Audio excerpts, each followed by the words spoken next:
దీని మీద పొంగులేటి శ్రీనివాసరెడ్డి గారి కన్ను పడింది. రావా కన్స్ట్రక్షన్స్ ఎవరికి సంబంధించిందో ఈ రాష్ట్రంలో ప్రతి ఒక్కరికి తెలుసు కదా అధ్యక్ష.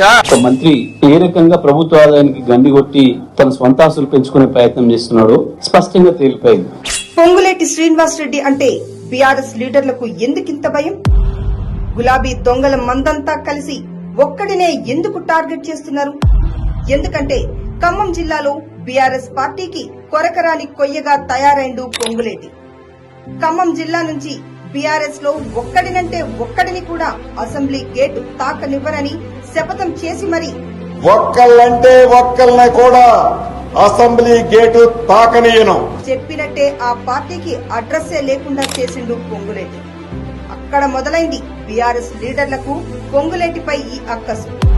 లోక్సభ, పంచాయతీ, మున్సిపల్ ఎన్నికల్లో వరుసగా బీఆర్ఎస్ పార్టీని పొంగులేటి ఖమ్మంలో అంతకంతకు పాతాళానికి తొక్కుతుంటే తట్టుకోలేక మొదలైంది కక్ష. నాడు పల్లెల్లో డబుల్ బెడ్రూమ్ ఇల్లు కట్టిస్తానని చెప్పిన కేసీఆర్ 10 ఏళ్లలో ఒక్క ఇల్లు కూడా కట్టించకుండా మోసం చేస్తే కాంగ్రెస్ ప్రభుత్వంలో రేవంత్ అన్న నాయకత్వంలో గృహ నిర్మాణ శాఖ మంత్రిగా పొంగులేటి 2 ఏళ్లలోనే 4.5 లక్షలకు పైగా ఇండ్లు కట్టిస్తుంటే ఆ మంచి పేరును చూసి రగిలిపోతోంది బీఆర్ఎస్.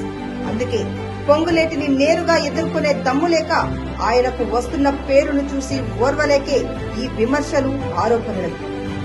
ఇందిరమ్మ ఇండ్లతో పేదవాడి ఆత్మ గౌరవాన్ని నిలబెట్టేందుకు అహర్నిశలు శ్రమిస్తున్న పొంగులేటికి వారి ఆశీర్వాదాలే కొండంత బలం.